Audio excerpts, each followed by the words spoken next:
Assalamualaikum sahabat. Ini adalah air Horlicks campur susu. Kita orang jarang beli Horlicks. Selalunya teh, kopi, coklat ke kan. Sebab apa ada Horlicks? Sebabnya husband dia dah tak boleh minum kopi. Gastrik. Hari tu agak kuat sikit lah gastriknya kan. Tapi tak tahulah disebabkan apa lagi kan. Sebab masa dulu-dulu ada penyakit batu karang. Dah okey tapi kan benda tak tahu kan.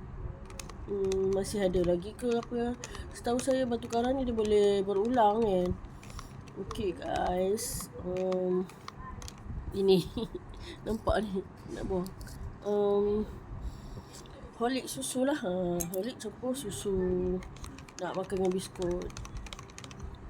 Okey.